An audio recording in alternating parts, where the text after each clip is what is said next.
Hey everyone, and welcome back to The Straight Shift, the podcast that cuts through all of the automotive nonsense so you don't get screwed. I have a story to tell you. If you remember last fall, I rented a car in England as a part of our transatlantic journey and my bucket list trip. And when I booked it online, I already knew that there was an extra fee to use the built-in navigation system in the car. That was one of those clearly listed things that they tried to upsell me when I was booking the rental reservation. I thought, oh, navigation, it's like an extra $20 a day to know where you're going. That's adorable. I have Google Maps. I'll survive. Thank you. So I declined it. When I picked up the car in England, fired it up, the built-in navigation was there. And guess what? It worked. I was like, woohoo, free. Somebody forgot to push a button. And it was lovely because it was this British female voice to guide me through the countryside with, at the roundabout, take the second exit. I mean, it was just delightful. It's what every navigation system should sound like. But then when we stopped and turned off the car, when we turned it back on again, poof, gone. The navigation screen no longer came up. It said, sorry, this feature is not available at this time. Contact blah, blah, blah. Oh, so they figured it out. They turned it off. Somewhere in a European server farm, my computer decided I hadn't paid enough to know where the hell I was going. So, bummer. The reason I tell that story, and if you haven't seen the video of that trip, you can check it out at drivingintheuk.com, and I'll put a description in the link. But it reminded me of what is really happening in the automotive industry right now, some trends that we are going towards that are a little bit frightening. Cars are quickly becoming software platforms, meaning features can be turned on and off at the whim of the manufacturer, not necessarily you as the customer. So today we are going to talk about what features in your car may only be available by subscription and which ones of those make sense, which ones are kind of in an iffy area I'm not thrilled about, and which ones are just full-blown bullshittery. We're going to even name some names. I'll probably throw a few brands under the bus, but they've earned it because I want to explain why these systems are doing this, why the systems work the way they do, and most importantly, what you need to ask before you buy a car so that you don't get ghosted by the navigation lady 6 months into ownership. So let's get into it. One of the first subscription services available in vehicles was from General Motors, and that's OnStar. Most people have heard of it. It's been around since I think the late 90s. And here's how it works. It's designed to be an emergency services system. Every GM vehicle that is equipped with OnStar, which they all certainly are now, they're embedded with a cellular modem. So it works over the cellular networks. It has a GPS receiver just like your phones, so they know where your car is. And it has crash detection systems, various sensors throughout the car. It's tied to the airbag system, crumple zones. And of course, there is a microphone and speaker system in the car. The benefit of this is if you are in a crash, the car will automatically detect the impact. If it's severe enough, if you tap your own mailbox or little tiny fender bender, that might not be enough to trigger it. But if it's serious, it is automatically going to dial a call center where there is a human being who has been trained, not quite to the level of a 911 operator, but very similar. And they are going to be able to send the GPS location, get information from the car's computer, as well as talk to you, keep you calm, and they are going to call the emergency services, police, fire, medic, as you need. This is really great because in an accident, things go everywhere in your car. You may not be able to find your phone. You may be pinned. You can't reach your phone to make that 911 call. You may be unconscious, but the OnStar system will call for you. And if they can't communicate with you and know that you're awake, you're conscious, get an assessment of your injuries, they are going to have those emergency services haul butt to get to your location. And you can also call them on your own. Maybe you're not in an accident, but you're in a flood. This actually happened during the big flooding in Texas just last year. They handled about 4,000 crisis calls and supported multiple rescues. There was an elderly couple trapped in floodwater that was able to use this technology to get rescue services to them, and they were saved. It's an incredible infrastructure, and this is one of the subscription things that I think makes great sense. Subaru has one called STARLINK. Hyundai's BlueLink works very similarly. These are systems that can literally save your life. OnStar has answered well over 500,000 emergency calls since its inception, and it gets more and more every year. And they have literally saved thousands of lives. It's been shown that their involvement and the data that they can pass on to first responders reduces the time it takes for first responders to get to your location because they're better able to prioritize and triage. They can know ahead of time, did the airbag deploy? There's so much information that OnStar and these other systems can give to the first responders that they are more prepared when they get to you, and that saves lives. So this is a subscription that I personally think is well worth paying for after the free trial expires, especially if you do a lot of driving and especially if you have teen drivers. I love these systems. They are absolutely phenomenal. But of course, things have evolved over the years. And now it's not just built into the car. Subaru system and Hyundai system, they've expanded it so that you have an app now on your smartphone that you can download, and it gives you even more control over your vehicle. This is the benefit of cars being roving computers. They can not only interact with your smartphone simply from an Apple CarPlay, Android Auto standpoint, but now you can open your doors. You can close your doors, lock your doors, make sure they're locked. You can remote start the car, get the heater going. This is great for people who live in places with very cold weather. It's so nice when the car is already warm, already defrosted, the seat warmers are on. When you get into that car in the morning to go to work, it's absolutely fabulous when it is, 10 degrees outside. There's so many other things that it can do. It can also track the car's location, help you recover it if it is stolen, in addition to all of those emergency services. That works through your phone, where your phone is sending a command to the manufacturer's cloud server via Wi-Fi or via the cellular networks. The server then verifies your account, makes sure you have paid for said services, and then it does what you need to do. And again, I don't really have a problem with those services. It is an extra add-on app. Not everyone may wish to use it. I personally think it's extremely helpful. I'm not so thrilled that all that data gets collected and the manufacturers are using it in ways that we don't even know about.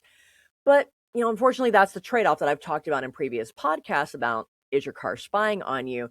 Sometimes that spying can be helpful, and sometimes it can even save your life. So I think those services can be well worth the money, especially if remote start, having the car being nice and warm, those things are helpful to you. Now we get into some things that are a little more complicated. Systems like Super Cruise from GM and the BlueCruise from Ford, these are the hands-free driving systems that are continuing to evolve in vehicles. It's what we call self-driving cars. They're not completely self-driving, but the manufacturer has mapped out certain highways in detail. The car has all the sensors and the driver safety aids that allow it to control the car to a certain extent. So when you turn that on, the car uses its GPS to figure out, am I in a location that is approved for me to take over to a certain extent? And if it is, and you've paid for it, because it also verifies if your account is up to date, then it uses all the technology on the car to drive somewhat for you. And it can receive updates over the air. Basically, the software can be updated through the airwaves being downloaded from the servers of the manufacturer. Typically, you get a free trial period because they want you to try this out and get hooked on it. And then, wham, they slam you with the bill for, well, if you want to continue this service, you have to pay blah, blah, blah. And sometimes you can pay for it up front. A lot of the time when you buy a car that has one of these services, you can pay for X number of years up front. With Ford, I know, for example, some of the cars come with X number of years of Super Cruise already built into the price of the car, and that will be on the window sticker. Sometimes they don't because not everybody wants that feature. They have been pushing it pretty hard. So always check to see if that service is included because very often the dealers are going to try to sell you on it, but you don't want to pay twice for something that came with the car. Kind of like how they want to charge you for floor mats. Like, oh, we added this protection package to the car that included rubber floor mats. Oh, well, you know what? I looked on the window sticker and those rubber floor mats were already on the car from the factory, so I have already paid for them. Don't charge me twice. Always, always check the window sticker to see what you have already paid for so they don't try to charge you again. But a lot of these features are really very useful, and you can choose to use them. If you don't like them, then you can cancel your subscription. Unlike being able to cancel your subscription to 2026, which is not necessarily started off so great, but it gives you a little bit more control over what features you want to use. And I think it makes sense when that feature involves an outside entity, a service, a call center. We pay for things like Netflix for streaming to get extra TV shows. We pay for things like Pandora, and we've been paying for satellite radio, things like that for a long time. Those we think of as subscription services. But it starts getting into a gray area when all of it is already in the car, but you're just paying for whether or not to use it. I still think that the Super Cruise and those systems make sense because there is a lot of software involved with that, and they are trying to recover their research and development costs because it took a lot of money and continues to take a lot of money to develop those technologies, to map our incredibly complex road systems, and to be able to figure out how do we handle this in places where the signal might not be as strong or the roads are constantly changing like they are here in Charlotte. Like, I have no idea how those systems would ever work here with the amount of road construction and new roads that we constantly have and the changes they're making to the existing ones. So I understand that makes sense as a subscription. Tesla started a lot of the pay for features subscription services that a lot of the manufacturers have started to take note of and are trying to follow in those footsteps. One example is Mercedes. In some of their electric vehicle models, you can pay annually to unlock additional horsepower. It's like, yes, your car is capable of going this fast, but hey, if you want to go even faster, you can pay another $100 a month or whatever it is. I just made up that number. I didn't actually look up what the cost is because I don't really want to know. I think that falls into one of those gray areas because the car is already built to go that fast. And it is much easier in an electric vehicle because electric motors are a lot more capable. As long as you have the battery power to be able to deliver the electrons to propel the car at those speeds. It's not like turning on and off cylinders, although don't get me started that they might, since they figured out how to turn on and off certain cylinders in your car like they do with the Hemi engine. They do that for fuel efficiency, but it wouldn't be surprising to me if they figured out a way to turn off, like, hey, you only get 4 cylinders unless you pay for, 2 or 4 more. I can see them doing that. But it's so much easier to do in an electric vehicle because of how that technology works. Tesla really normalized this with being able to pay for faster acceleration because literally it's just how the computer is programmed to allow those electrons from the battery to flow to the electric motor. All of that can be controlled with software. Makes sense, right? Tesla was a technology company that started building cars. They are still primarily a technology company. In fact, they're building fewer cars now because they're so focused on building robots and sending us into, the iRobot future that Isaac Asimov warned us about. But you're paying just to unlock features that your car is already capable of. But that can be a good solution because most people don't necessarily need the super high performance model. Or maybe they just want to play with it for a little while, but you don't need it all the time. That's what I do with Netflix. I don't pay for a lot of the TV subscription services. I wait until a show that I like, a new season comes out, like when Stranger Things final season came out, waited till it was all there, paid for 1 month of Netflix, binged watched the whole season, and then turned it off again because I don't want to pay for it on a regular basis. If you could turn on and off some of that technology, like the more power, more acceleration. Hey, I want to do a track day, or I'm going to go up in the mountains today and do a little driving. Being able to turn it on for a short period of time would actually be really cool. And then you turn it off just to go back to your normal life and don't use it. Now, if you're paying for extra power, I do think that they should have a package that you can pay for that not only gives you that extra horsepower, that extra acceleration, all that extra performance in the car, but possibly comes with a subscription to a lawyer to get you out of the inevitable speeding tickets that you will probably get testing out that extra horsepower. Okay, fine. Maybe that's just me, but I think that'd be a good idea. Tesla has always had paying extra for the full self-driving capability. That's where Ford and GM followed in their footsteps with paying for Super Cruise and BlueCruise. Mercedes did the same thing with this permission-based horsepower. And it's not you pay for every horsepower. It's not like, oh, every additional horsepower is another 25 cents. They might do that, but you just pay to unlock like a new level, like in a game. You're unlocking this premium level of power to be able to access. But you're still just sort of paying for a capability that's already sitting in your driveway.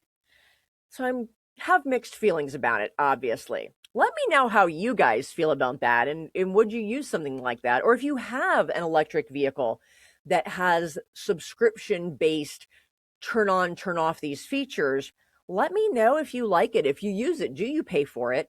And if you do you feel that it's worth it? Well, between 2018 and 2021, Toyota did a little experiment with this. And we know that Toyota is not exactly a leader in the technology world. They do things very well. They make cars very reliable.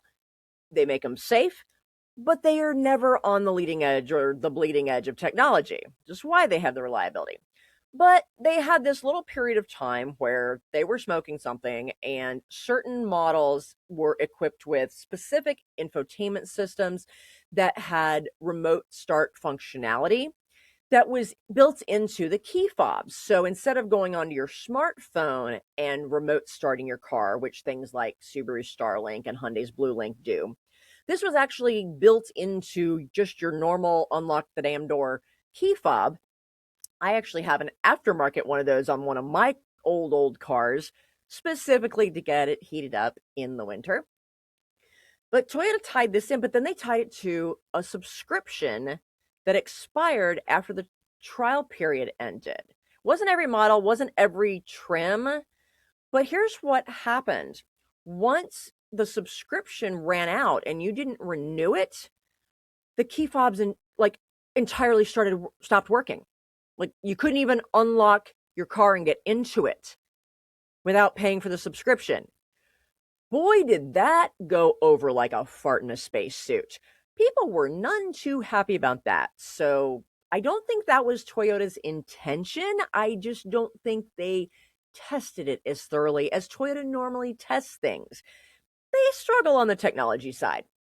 So they backed off of that pretty quickly after getting what you would imagine is quite a bit of backlash. And I mean, that was also during the beginning of the pandemic too. So we were already all very pissed off and at our wits' end. So do not test our patience at that point. It was kind of interesting. So fortunately, they have backed off that and are moving more towards the things on your smartphone. And I get, okay, if you want to pay for remote start, having these things through the app, having a subscription, okay, I can see that. Not everyone's going to want it, and it is more heavily software-based than it is actual hardware.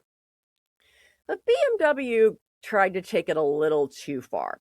They tried to charge just to use Apple CarPlay when that first came out.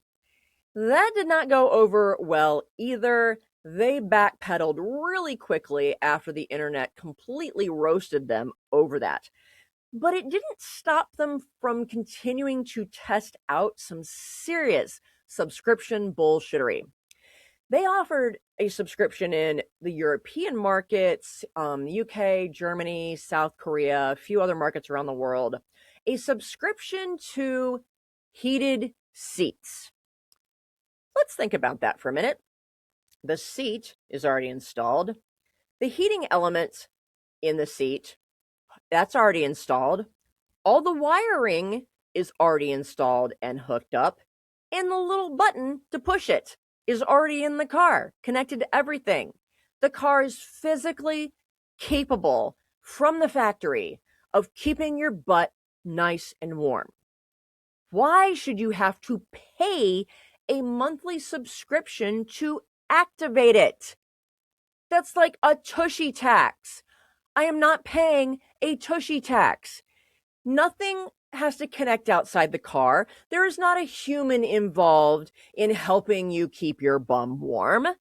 The car is fully capable of it. The electrons are already built into the battery. This is not something that you should have to have a subscription to do. It's ridiculous. They tested it in a couple of US markets, very limited. Did not go over well. So even in Europe, where they are a little more tolerant of paying extra for a lot of things and things being subscription based, they did not like this either. If it comes in the car, all of the hardware, everything you need to make that entire system work is already in the car, you've already paid for it. It's not like paying extra changes the number of electrons running from the battery into the heating element to warm your tuchus. No, that's already there. So it's just absolutely ridiculous. So BMW, that was the epitome of bullshittery. But Ford is now also contemplating some bullshittery of their own with what is called the frunk. You may have heard of a frunk.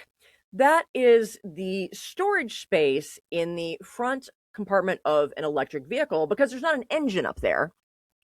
So you have this nice little extra. It's basically you have two trunks. Frunk means front trunk, real creative. Ford is contemplating and testing out charging you to access it. Space that is already in your car. They want to charge you to use air inside your car. It's literally a molded storage bin. There's no cellular data involved. There's no satellite. There is no call center. It's literally air, space already in your vehicle. Yet, because it's an EV, software has the ability to allow you to access it or not. And so they're kind of testing out, should we charge people to be able to access a portion of their car that they've already paid for?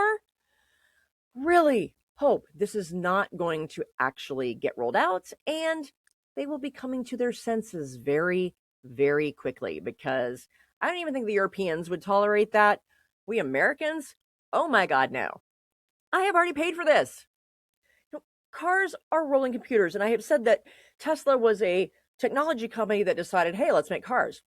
Now the automakers are car manufacturers that are saying, hey, let's be a technology company. And obviously there has been some rough going on both sides.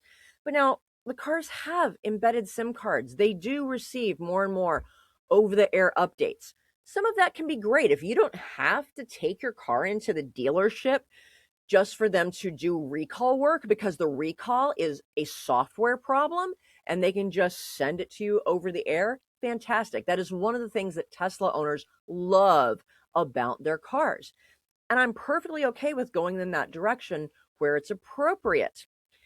But they are using all that data to say, how can we generate even more revenue without spending any more of our own money just to let people use the features that they have already paid for.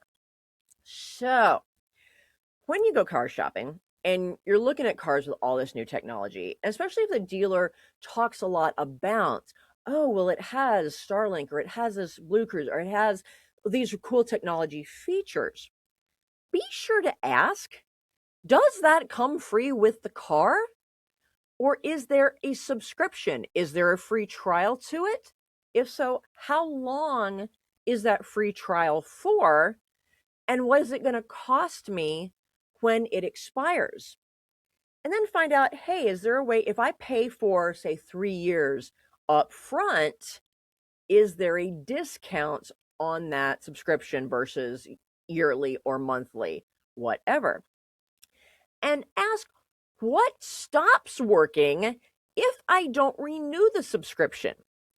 Don't be surprised if the average salesperson at the dealership may not know those answers. So I would get them from multiple sources. A lot of dealerships have people who are delivery specialists, and all they do is set up all the technology in the car. Salespeople sell cars, that's their job. They don't necessarily know the technical nitty-gritty details. So be sure to ask the technology people. So, how does this really work? And what will I lose if I decide not to continue with this subscription? And then what happens if you sell the car? If you paid up front for, say, 3 years or 5 years, or it came with the car, like that 5 year subscription to the BlueCruise that Ford includes in a lot of vehicles, what happens to that if I sell the car? Can I cancel and get a prorated amount of money back like you can with an extended warranty? Or does that money just go poof into the ether? Or is it transferable if you sell the car privately to the next owner? A lot of extended warranties are. So ask that about the technology as well, because these are now things that are costing you money that you want to be sure you understand how this works. We're already having to pay for things that we don't use in the car a lot of the time, simply because of the way the manufacturers package options. I'm working with a client right now who says, I don't even want to think about German cars because I don't like that you have to pay for this super expensive package on this really high trim level just to get this one feature. And I understand that. All the manufacturers package their features and they package them differently. And it sucks when you have to pay 4,000 extra dollars to upgrade to this super fancy trim level with a bunch of stuff on it that you frankly don't need, just to get parking sensors or a backup camera or heated seats. And different manufacturers prioritize these features in their packages differently. For example, your Japanese manufacturers and your Korean manufacturers, they tend to prioritize the safety features. So you're going to get pretty much all the driver safety aids, pretty much with the exception of the cruise control, the automated cruise control, maybe some of the little more advanced ones. But your basic driver safety aids, the electronic babysitters, I call them, tend to be on the base models now because they have given up on our ability to drive and would just rather their cars be safe. Whereas the German cars, you have to upgrade and pay extra for these features because in Germany, they teach people to drive. And I guess their philosophy is, if you really need these things, yeah, we're going to make you pay for it. Maybe you should just learn to drive. So the different manufacturers prioritize different things. So be aware of what features come in different trim levels when you are car shopping. And that can be extremely frustrating to figure that out. I'm a big fan of creating a spreadsheet, but resources like Edmunds.com, they really show you very clearly what features are in what trim levels. You typically get a lot of features for your money with Hyundai and Kia, although Kia packages them rather differently. You have to go up to the top level of the Telluride to get a feature that is in the mid-level on the Palisade, but then vice versa.